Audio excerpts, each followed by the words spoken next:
Bonjour à toutes et à tous, Muriel Josselin, Exit PN, la chaîne pour vraiment sortir de l'emprise en craquant le code, c'est-à-dire en comprenant ce qui vraiment est en train de se passer pour pouvoir sortir de cette foutue matrice, de ces sables mouvants, de ce piège de l'emprise. Aujourd'hui, je voudrais faire un épisode sur un nouvel acte et un nouvel outil du PN, une nouvelle tactique qu'il utilise, c'est ce qu'on appelle les injonctions paradoxales. Alors, les injonctions paradoxales, ça déstabilise et ça contrôle les gens. Je vous dis tout de suite, on a vécu énormément d'injonctions paradoxales au moment du Covid. Les masques, pas de masque, la distance, pas de distance, le vaccin, pas de vaccin. Tout ça, c'était des injonctions paradoxales et ça a rendu les gens très, très, très mal psychologiquement.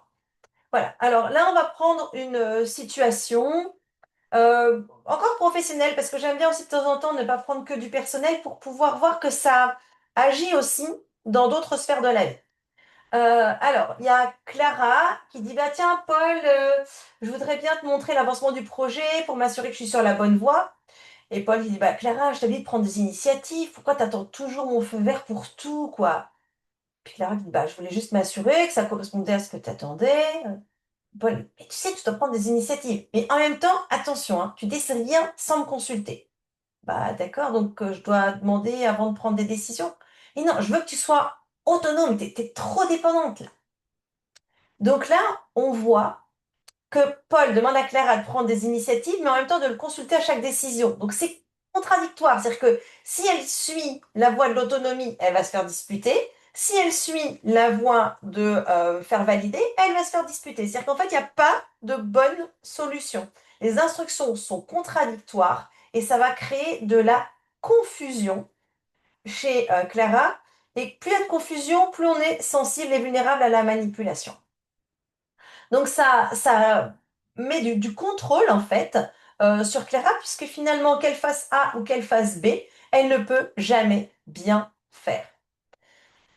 Alors, pour comprendre ça, il va falloir qu'elle reconnaisse la manipulation, Clara. Il va falloir qu'elle comprenne que ces instructions de Paul sont volontairement contradictoires pour la manipuler. Tant qu'elle ne comprendra pas ça, elle va essayer de donner satisfaction. Elle va essayer de faire de son mieux, elle va essayer d'être un bon petit soldat. Ensuite, il va falloir qu'elle établisse des limites en demandant des instructions claires, éventuellement par écrit, en refusant du coup, en empêchant de se laisser enfermer et entraîner dans des situations contradictoires. C'est-à-dire que si sur deux papiers il y a écrit deux choses contradictoires, c'est plus difficile au PN de le nier. Après, comme toujours, il faut chercher du soutien parce que comme le PN, il va chercher en même temps à isoler. Et puis ça disqualifie beaucoup le raisonnement de la personne, de dire, mais si je fais A, c'est pas bon, si je fais B, c'est pas bon, qu'est-ce que je dois faire? Donc ça met dans un doute terrible. Donc il faut essayer d'en parler avec quelqu'un pour avoir des perspectives autres qui vont s'ouvrir. Et puis bah, prendre ces distances, limiter les interactions pour limiter le stress lié à ces injonctions contraires, contradictoires entre elles. Parce que ça peut être très, très, très déstabilisant.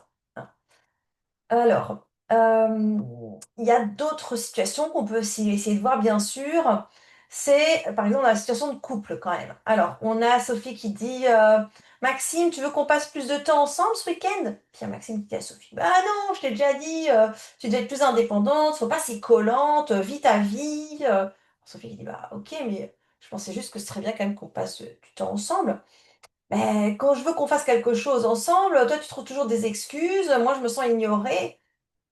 Je dis bah non, je suis désolée que tu te sentes ignorée. Du coup, qu'est-ce que tu voudrais faire ce week-end? Et Maxime qui lui dit bah décide par toi-même pour une fois, mais assure-toi que ça me plaise.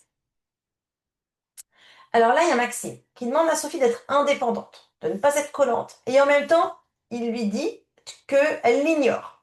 Et en même temps, il lui dit de décider quelque chose, mais il faut que ce soit quelque chose qui lui plaise. C'est-à-dire qu'en fait, entre-temps, il faut quand même qu'elle lui ait demandé ou qu'elle sache si ça va lui plaire. Il faut qu'elle lise dans son esprit éventuellement. Alors si elle ne peut pas lui demander, parce qu'elle doit être indépendante, il va falloir qu'elle lise dans son esprit, ou sinon elle est sûre qu'elle va prendre un truc où il va lui dire ça ne me plaît pas. Toutes ces demandes contradictoires vont plonger Sophie dans de la confusion. Et plus il y a de confusion, plus on est manipulable. C'est un outil de renforcement du contrôle. Parce que quoi que fasse Sophie, en fait, elle se rend compte qu'elle ne peut jamais bien faire. Elle ne peut pas être vraiment indépendante puisqu'il faut qu'elle sache ce qui va plaire à son conjoint. Elle ne peut pas être autonome complètement parce que sinon il va dire qu'elle le néglige. Et en même temps, il lui demande d'être autonome. Donc, elle ne peut pas s'en sortir. Donc Sophie, pour s'en affranchir, doit reconnaître la manipulation. Elle doit comprendre que les instructions de Maxime sont volontairement contradictoires pour la mettre en défaut. C'est l'objectif. Et au bout d'un moment, ça érode vraiment la capacité de penser et d'agir de la personne. Donc ça rend la personne presque paralysée, presque figée. Voilà. Alors, qu'est-ce qu'elle doit faire? Sophie aussi, elle doit établir des limites en demandant aussi, bah, en compulsant de temps en temps, enfin, en recueillant des preuves ou des traces de ce qui a été demandé. Parce que sinon, si elle ne recueille pas les traces de ce qui a été demandé par son conjoint, il pourra toujours lui dire, mais non, mais je t'ai jamais demandé ça, je t'ai demandé le contraire. Donc en fait, des fois, il faut avoir des traces. Mais bon, quand on en arrive là, c'est qu'on n'est pas dans une relation souhaitable. Il faut pouvoir chercher du soutien à l'extérieur et puis, si possible, limiter ou modifier le type d'interaction. C'est-à-dire qu'en fait, déjà, il faut perdre espoir dans le fait que la relation va pouvoir s'améliorer. Hein. Alors, à quoi servent les injonctions paradoxales? Donc, c'est une demande, une instruction contradictoire qui place la victime dans une situation où elle ne peut pas gagner, peu importe ce qu'elle fait. Hein, par exemple, un PN, il va dire à sa conjointe, sois spontanée ou ne sois pas si obéissante. Et alors, soit spontané, on peut pas être spontané si on décide de l'être, et on peut pas ne pas être, on peut pas être obéissante sans obéir à l'obéissance. Enfin, c'est affreux. On peut pas être libre sans obéir à l'obéissance, à l'injonction d'obéissance. Donc ces demandes, elles sont impossibles à satisfaire parce qu'elles contiennent des contradictions internes qui sont là pour créer de la confusion, renforcer du contrôle et éroder l'estime de soi. Ça crée au final beaucoup de stress et d'anxiété, une incapacité finalement à agir. Ça met souvent les gens en situation vraiment de se figer et de douter de leur propre capacité et de leur propre jugement. Hein. Les victimes finissent par vraiment, c'est ça qui est terrible, c'est qu'au lieu de remettre en question l'autre, les victimes vont se remettre en question elles-mêmes. Et souvent aussi, il va y avoir une sorte de retrait social parce que la victime va se sentir incomprise, incapable de partager ses expériences, puisque finalement, bah, quoi qu'elle fasse, ça ne va pas. Donc, elle va avoir tendance petit à petit à se replier sur elle-même. Alors, comment s'en affranchir? Il faut vraiment comprendre que c'est une tactique, hein, que c'est une stratégie, que c'est un mode opératoire. Et il va falloir refuser de se laisser entraîner dans ces situations. Il va falloir rompre le silence parce que plus on laisse s'installer ce genre de choses dans le temps, plus ça va avoir érodé la confiance en soi et malheureusement, on aura encore plus de mal à aller s'ouvrir et demander de l'aide. Voilà. Et en tout cas, la clé, c'est de rester conscient des tactiques utilisées pour pouvoir les déjouer les unes après les autres. Donc, les injonctions contradictoires, les injonctions paradoxales, c'est terminé.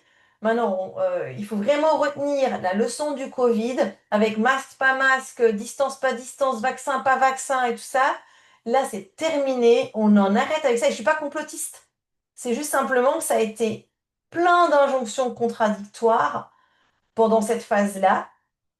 On en déduit ce qu'on a envie d'en déduire, mais en tout cas, c'est un excellent exemple de truc où finalement on ne savait plus très bien quoi penser, on ne savait plus à qui faire confiance, et le risque dans ces cas-là, c'est de remettre sa confiance à l'extérieur, tellement en fait on est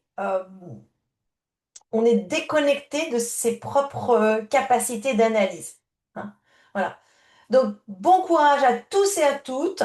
Je vous envoie tout mon soutien, Exit PN, pour sortir de la matrice de l'emprise et sortir de ces relations qui vous plombent. Au revoir et à bientôt sur ExitPN.